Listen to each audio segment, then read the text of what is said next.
Well, Double Masters has been officially released, and you know what that means? It's time to start obsessing over the next Magic set immediately.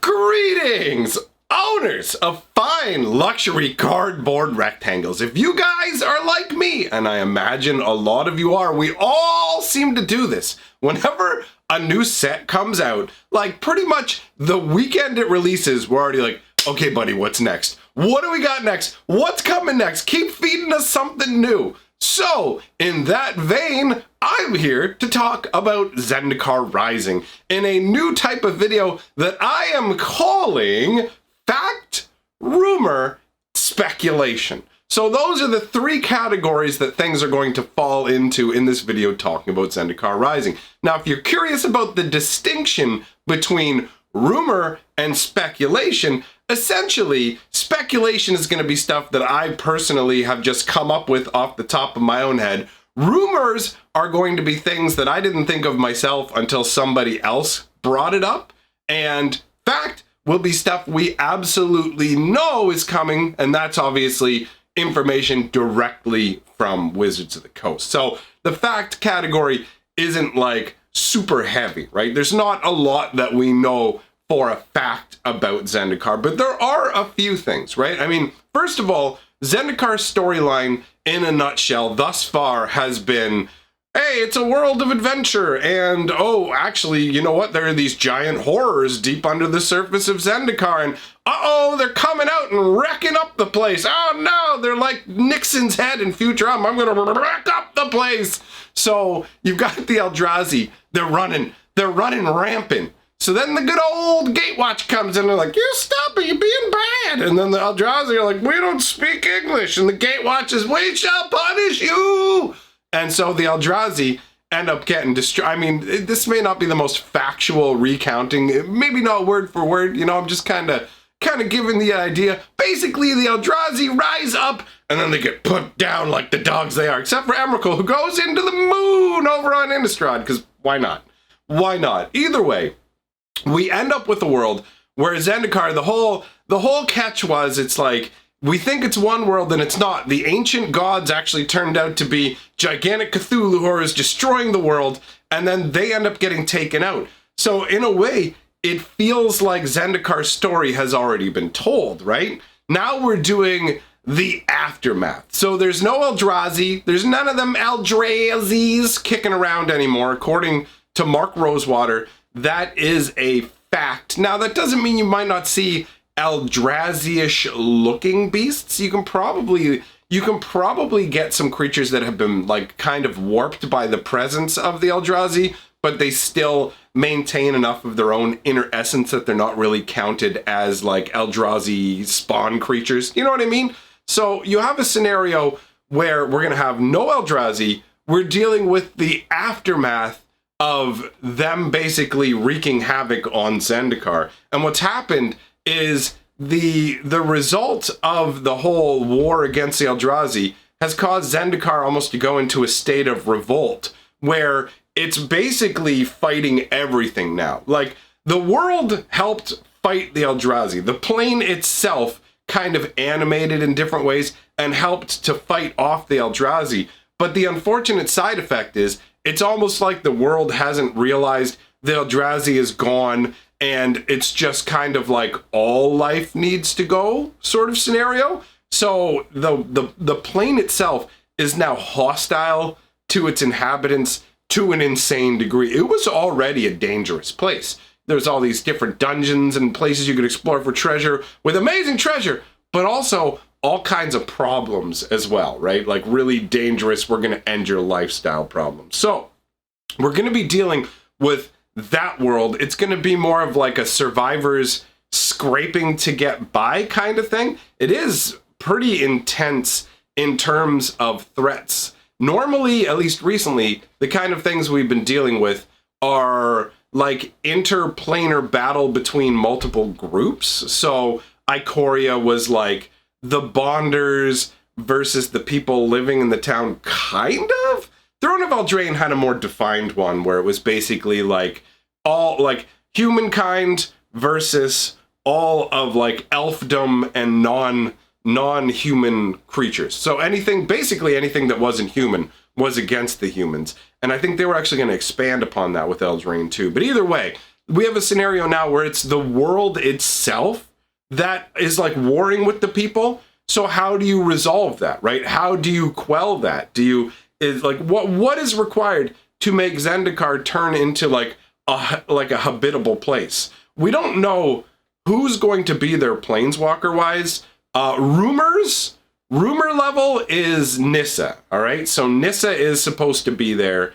We have maybe a Nissa kicking around. I did a video talking about it. I'm not willing to say that's the real deal. We saw the Manland card. That's the one card we've seen for sure that looks genuinely legitimate. I mean, it's even like being held in some dude's hand. It looks real to me, and it falls in line with what I would expect from Zendikar. So I'm willing to accept that as the first, it's not official, obviously, because it hasn't been released by Wizards, but the first leak that seems authentic. So, I mean, it does cement a little bit of what's going on. Interestingly enough, the expansion symbol is something I'm curious about, because the expansion symbol is the Hedrons, and the Hedrons were these magical devices used to basically keep the Eldrazi in stasis so that they couldn't escape from Zendikar. There was this massive matrix of the Hedrons, and they were what actually quelled the power of the Eldrazi Titans enough that they were able to be held prisoner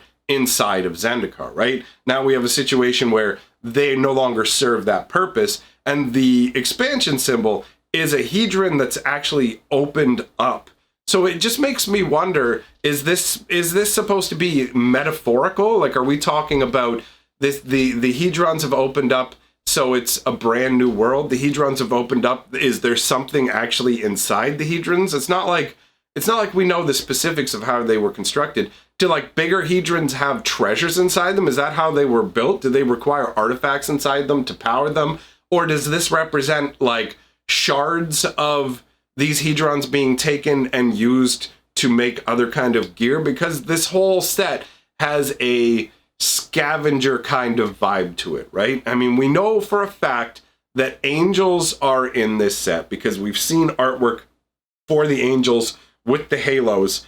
I don't know with the halos exactly what they signify, because it looks like originally Wizards wanted them to represent one thing and then have them go away. But then they decided that people thought, like overall the customers thought that the angels' halos of light was an iconic look for them. So they brought it back without, like, it's just retconned. So I know I did a video when the artwork came out talking about it, but now I'm not so certain about what I said in that, and I think that they've just retconned it, and so the halo of light around the eyes now doesn't have to do with direct Eldrazi influence. It's a little bit confusing, but we definitely do know that we're going to have angels in this set. Now, there are rumors in terms of the actual contents of the packs that we might have a couple of different things going on.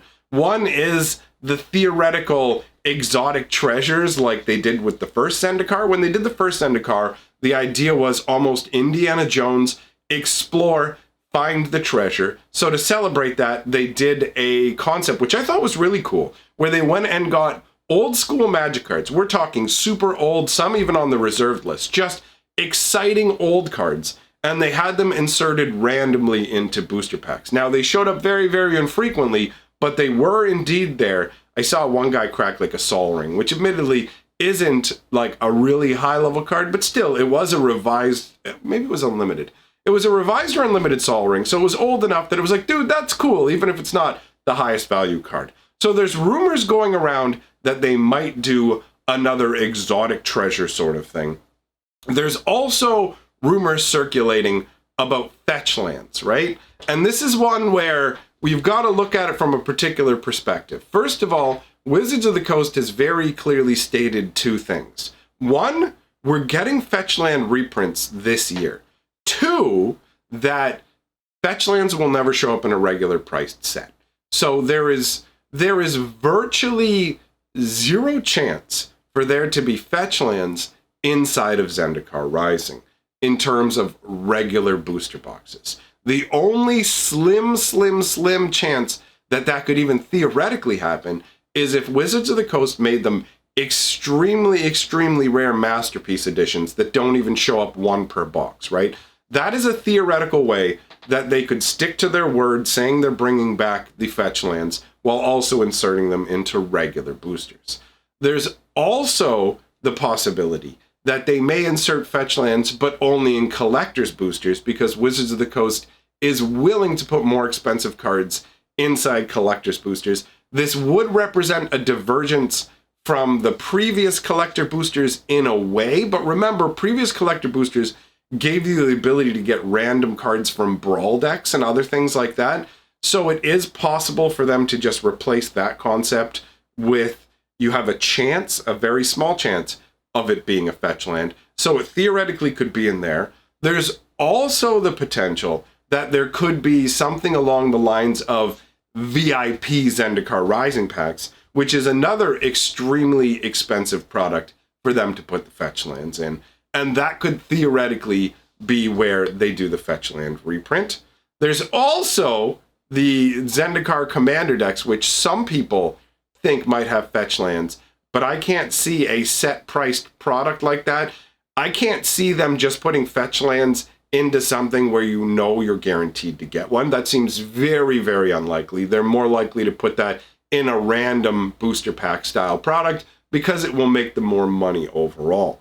Now, as for like where I come in on this whole fetch land probability thing, I think that there's zero chance that fetch lands are going to be in anything regular. So draft boosters, set boosters, no chance.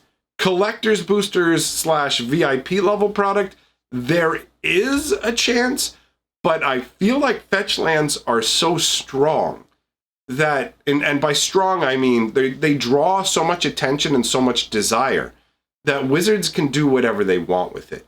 They could have them in the new Commander's Legends packs that are coming out at the end of the year that, you know, who knows, that'll help them justify having a higher price for it. They could theoretically just do another secret lair like they already did. They already did 5 fetch lands in a secret lair this year. They can just do the other 5 fetch lands in a secret lair. Thus, they've lived up to their word saying, we will do another fetch land reprint this year.